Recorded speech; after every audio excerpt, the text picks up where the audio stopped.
आपको एक कहानी सुनाता हूं। एक जंगल पार करते हुए एक आदमी की नज़र कैंप की तरफ पड़ी। उस कैंप में बड़े बड़े हाथी थे। वो ये देख के सरप्राइज हुआ कि इतने बड़े बड़े हाथियों को ना ही किसी पिंजड़े में रखा था, ना ही मोटी मोटी चेन से बांध रखा था। उनके पैरों को बांध रखा था एक पतली सी रस्सी से।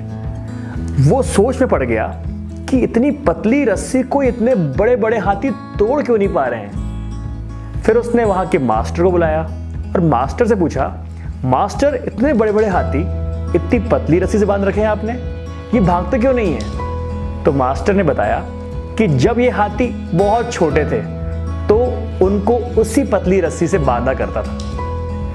तब से उनको आदत पड़ गई है और वो कभी उस आदत को छोड़ ही नहीं पाए।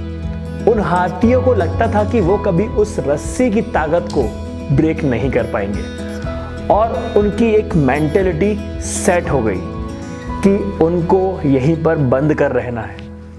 खुद को इस रस्सी से कभी छुड़ा नहीं पाएंगे वो। ऐसी ही कुछ पतली पतली रस्सियों से कोई और नहीं, हम ही अपने आप को बांध के रखते हैं। हमें लगता है कि हम कभी ऐसा कर ही नहीं पाएंगे, इतनी बड़े सपने हम देख ही नहीं पाएंगे, उनको कभी अचीव कर ही नहीं पाएंगे।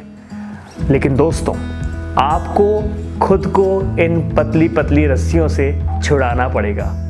जिस दिन अपने आप को आप इन सारे लिमिटेशन से आगे रख देंगे, उस दिन आपको अपना सपना साफ दिखेगा और उनको आप अचीव कर भी पाएंगे। आपको जो सपना देखना है, खुलकर सपना देखो और उस सपने को आप जरूर हासिल कर पाओगे अगर आप उसके लिए मेहनत करोगे। तो दोस्तों, यकीन मानिए, सपना देखो और सपने के लिए इतनी मेहनत करो कि वो सपना आपको सोने ना दे।